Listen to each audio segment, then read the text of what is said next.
coming up tonight on Primetime Local News. More on Father Gorman's new playground development. And City Council plans to bring forward a tax enforcement public auction. Plus a look at the Lakeland Rustlers women's basketball team.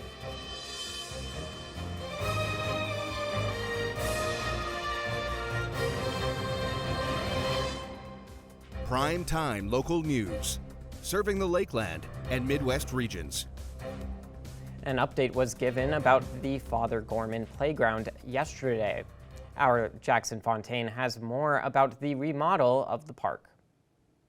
The Knights of Columbus have made a sizable donation. $20,000 was donated for the reconstruction of the Father Gorman Park. This will help with the cost of building the playground. This was something very unique that came up, and when we heard that the teachers and kind of the school community itself got behind getting the accessibility upgrades to this, we said, how can we help? After the burning of the park, many members of the community are coming together to make the new playground bigger and better than before. You know, it sucked that it burnt down, so to see this come back in such a positive way and the community come together to support it, it just shows how wonderful our, community is.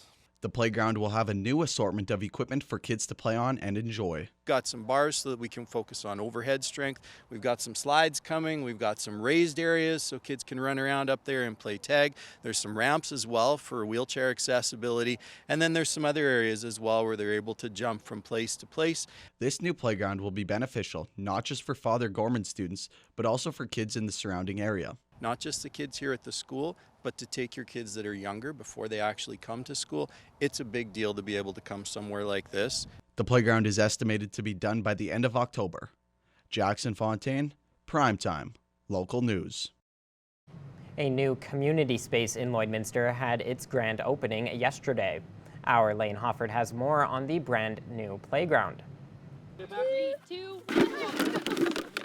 The opening for Lloydminster's Aurora Community Playground featured many activities for kids, such as sidewalk chalk and stacking cups. The Aurora is the first community space of its kind in Lloydminster and gives children and families a place to spend quality time together. It's really important to have spaces like the Aurora Park in neighborhoods and in community, not only for the physical play activity that it supports child development, but also for families to come together and be connected and really essentially build community. Not only is a space meant to bring families together, the Aurora is also there to help bring Lloydminster residents from all walks of life together in one place where they feel safe and welcome in the community. When we talk about neighboring and creating a space that's safe for communities, so that's kind of what we tried to do here, is create a space that's inclusive, a space that anyone can use, and a safe place, and for people to create that community connection. And again, our goal here from a land division perspective is create a community that people want to live in. The Aurora was made possible by many local organizations sponsoring and donating money towards the project.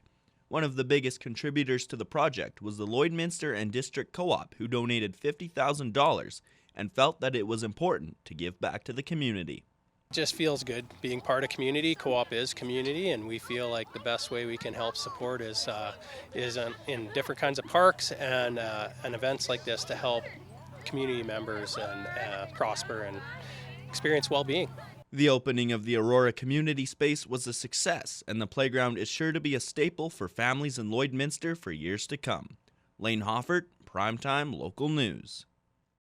Lloydminster is hosting a tax enforcement public auction for unpaid properties in the city. Part of the Municipal Government Act for Alberta, Lloydminster as a municipality must conduct a public auction when property taxes have not been paid. So we've, as council, we've went through this a number of times, and usually, hopefully, it ends up that the taxes are paid and we don't get to that point. In this case, we have 4 properties that, well, 3 for sure, 4th they're working on to get rid of the tax lien. That lien is going to have to be put to public auction. The city urges residents that the pay period is open until the day before the auction, set for November 27th. So it's the last step process that the City Council wants to take, but we're following provincial law on that and the process. So there's been numerous conversations between our taxation department and the property owner, and sometimes they can be resolved and sometimes they can't, and this is the final step when they're not able to be resolved. It is significantly cooler in the border city today than yesterday, but it's still quite nice for this time of year. Yes, this morning it was a little bit on the gloomier side, chilly, definitely not what I was expecting. But then the sun peaked out and it ended up being a very nice Still day windy out. though. Still very windy, getting up to gusts almost close to 50 kilometer per hour feel it, gusts. Wind at 33 kilometers per hour. It's 16. I do have some bad news, however. We may see some negative numbers in our lows starting next week. It's unfortunate, but that is the time of year. But right now, we're safe for right now, 16 degrees, sunny conditions as well today. Current temperatures in Alberta, 16 in Marwayne, Cold Lake, Bonnyville, and Vegreville, also out in Provost, 17 in Edmonton, Wainwright, and Vermilion, 15 in St. Paul and Lac La Biche, and in Saskatchewan, 11 up in Isle Cross, 15 in Pierceland, St. Walburg, and Meadow Lake, 13 in Green Lake, 18 in Macklin, and 17 out in Maidstone and in North Battleford. Overnight tonight in North Battleford will drop down to 7 degrees, mainly cloudy, so those clouds will roll in. So it's going to feel cooler, 15 kilometer per hour wind, so it is definitely going to be a little bit chillier today or tonight. And then tomorrow, a daytime high of 24. I expect sunny conditions, which is going to be lovely out, 19 kilometer per hour wind, so a little bit of a factor, but it is going to be a lovely day out. And then overnight tonight in Cold Lake, 5 degrees, partially cloudy, so definitely will feel a little bit on the chillier side, 11 kilometer per hour winds. Into tomorrow, a daytime high of 19. It'll be mostly sunny. That wind will start to pick up to about 19 kilometer per hour winds in the afternoon. There'll be a little bit of cloud coverage, but for the most part, it should be a sunny day out. Overnight tonight here in Lloydminster will drop down to 7 degrees, clear to partially cloudy skies as well, 15 kilometer per hour wind, so that wind will die down a little bit, but it may feel a little bit on the chillier side with that 15 kilometer per hour winds. And then tomorrow around 6 a.m. it's going to be 9 degrees, 17 kilometer per hour winds, partially cloudy, and then those clouds will start to break by noontime. It should be rather sunny. 19 will be the temperature, and that wind will pick up to about 30 kilometers per hour. Then it'll slow down back to 17 by 6 p.m. 19 degrees, mostly sunny skies, and then it'll be mostly clear by midnight with 10 degrees.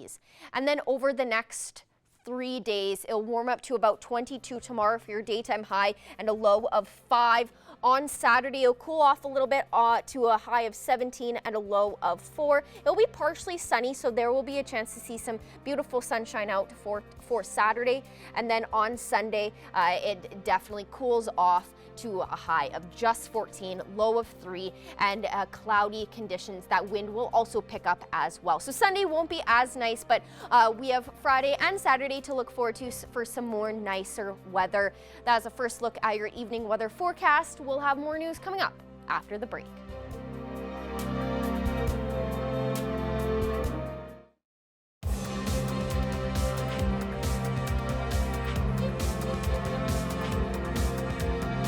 The Lakeland Rustlers women's basketball team is looking to have another outstanding season after their magical national championship win last year here in the border city. Our Thomas Wildman has more.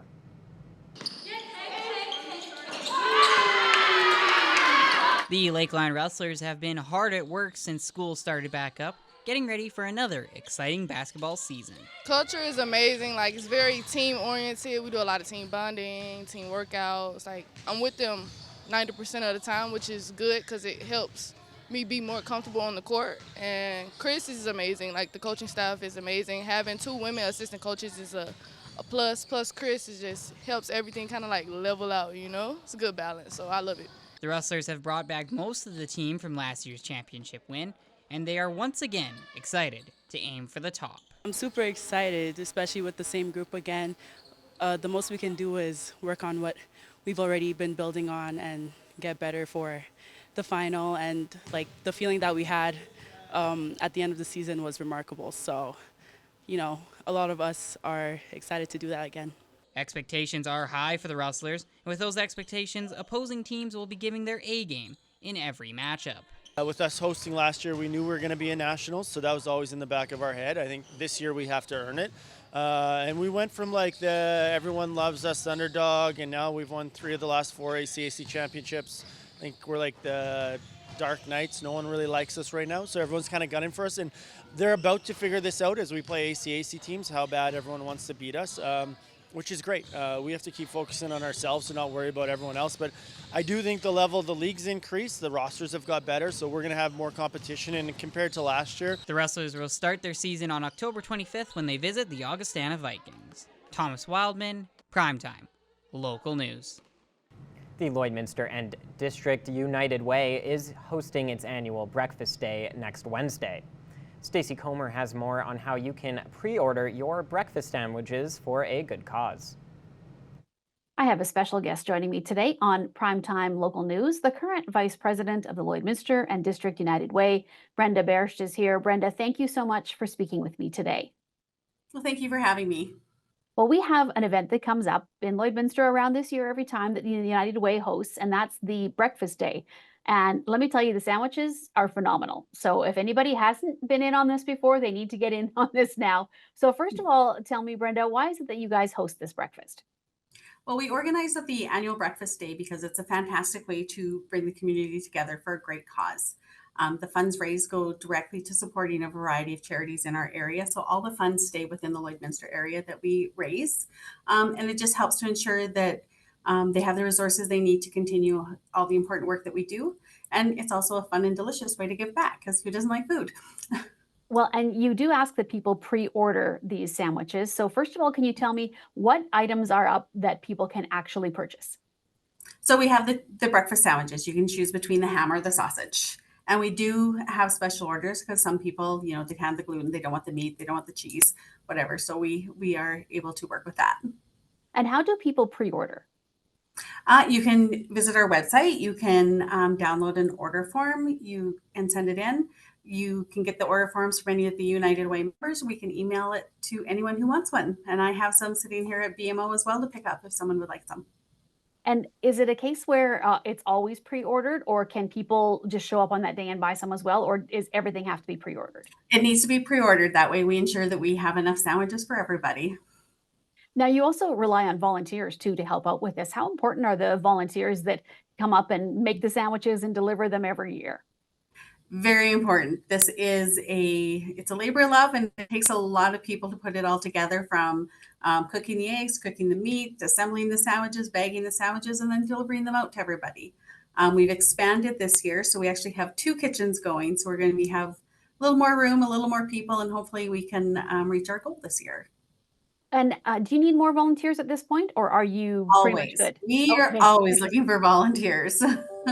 And if you have anybody that wants to sign up as an individual, or maybe somebody with a business wants to get a crew together to come out, how do they apply, I guess, to be a volunteer for this?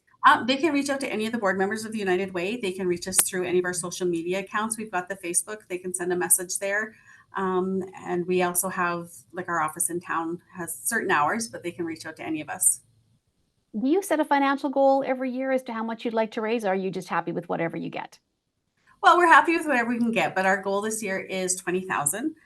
We're hoping that we can sell 3,000 breakfast sandwiches this year. So we did 2,500 last year, so we're hoping to up that this year. And obviously that is a big order, selling that many sandwiches, and just to get the supplies and everything too. Do you have other groups in the community that also help you, maybe give you discounts on supplies or help with that kind of thing? Or is this all cost by the United Way? No, we do have a bunch of sponsors that donate either some time, some money, gift cards. Co-op donates the eggs. Grocery People donates. Sobeys donates. Canadian Brew House donates. So we have a big list. We will probably post that all on our website. I don't want to say a bunch of names and miss anybody. All right, Brenda. Well, thank you so much for joining me today. And just one more time, again, we want people to pre-order, and you're also looking for volunteers. So if anybody's looking for information on how to do either of those things, once again, where can they find that information? Like I said, on our Facebook group or on our website.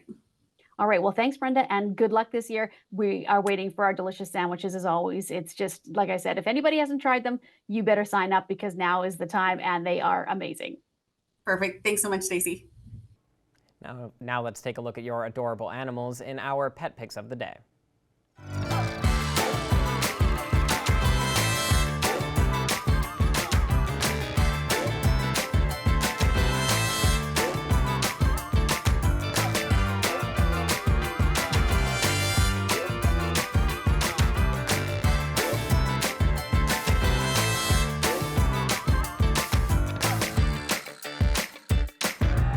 We want to see your pets. Send photos of your pet and their name to have them featured on Pet of the Day.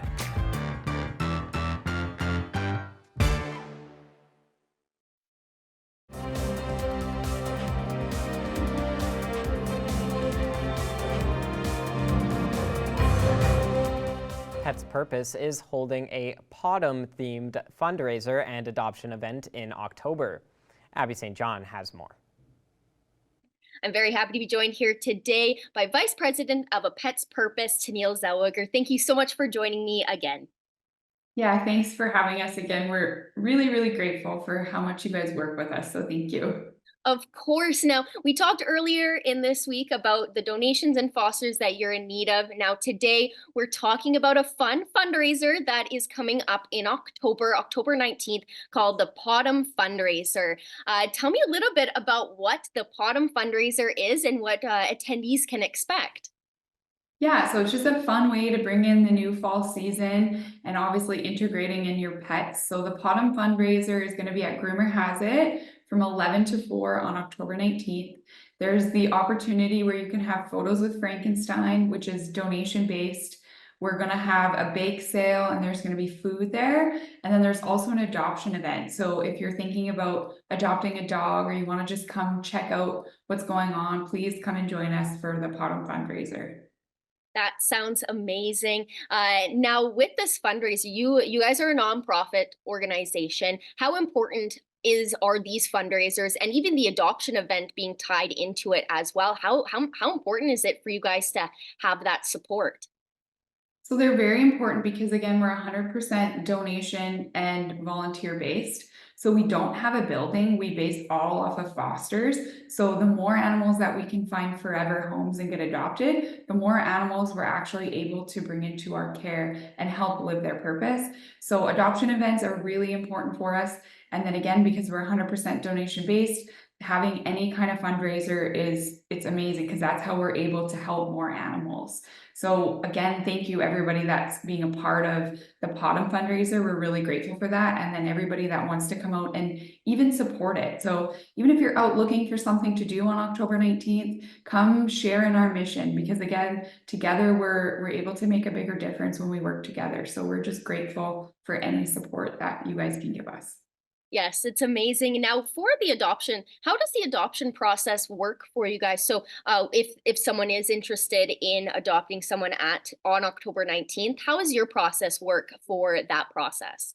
Yeah, so we always like to try our best to make sure that it's a good fit for everyone because when you're adopting an animal, they really become a part of your family. So we want to make sure that it's a good fit for everyone. So it's a nice way for people to come in to meet the dogs and then they'll fill out an adoption application, which when you're at the event, it can be done right on site. Or if you're not able to attend the event, but you still are interested in adopting, you can fill out the application on our website. And then we go through a process where we have to verify a few things, make sure it's a good fit for the dog and the families. And then if it's all a perfect match, then we're able to send the dog home to their new forever home, which is always really, really exciting when we can help an animal find a home, but also we know how important it is for families when they have the perfect fur baby in their home.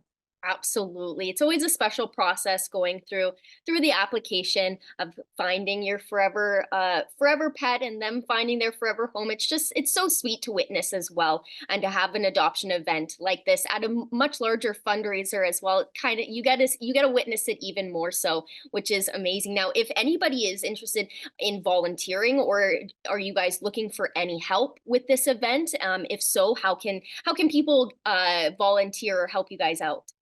Yeah, so we're always looking for more hands to help. So if you're interested in volunteering, even if you want to help with events or other aspects of it, just fill out an application on our website. There's a volunteer application, or you can reach out to us via email or join the Facebook group, message us, because there is always ways that we can have more support. Wonderful. And finally, just to remind people, when is it taking place and what time and where is the location? So it's October 19th from 11 to 4 at Groomer Has It. Wonderful. Well, thank you so much for joining me, and I wish you the best of luck with this fundraiser/adoption event. I know that the community loves supporting you guys and animals, so I am sure that this is going to be a great turnout. So thank you. Yes, thank you so much. Appreciate you guys having us on here again. Coming up after the break, our Abby St. John will have another look at our evening weather forecast.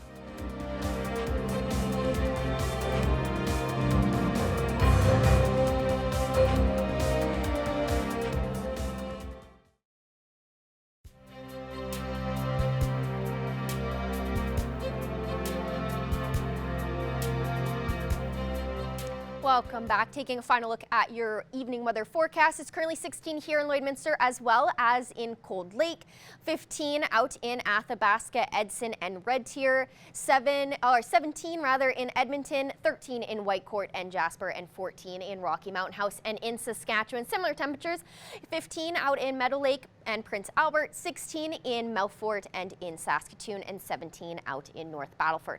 Up north in Saskatchewan, 9 degrees in Uranium City, 10 in Stony Rapids and Wollaston Lake, 11 in La Loche and Buffalo Narrows, 21 in South End, and 22 out in Flin Flon. And in Alberta, 13 in Fort Chipewyan, 14 in Fort Mac, Peace River, and Grand Prairie, 15 in Slave Lake, and 12 in High Level. And then down south in Alberta, 16 in Coronation, 13 in Banff, 15 in Calgary, 19 in Lethbridge, and Medicine Hat is sitting at 17. In Saskatchewan, it's a little bit warmer, 26 out in Yorkton, 17 in Kindersley, 16 in Swift Current, 20 in Moose Jaw, 27 in Estevan, and 21 in Regina.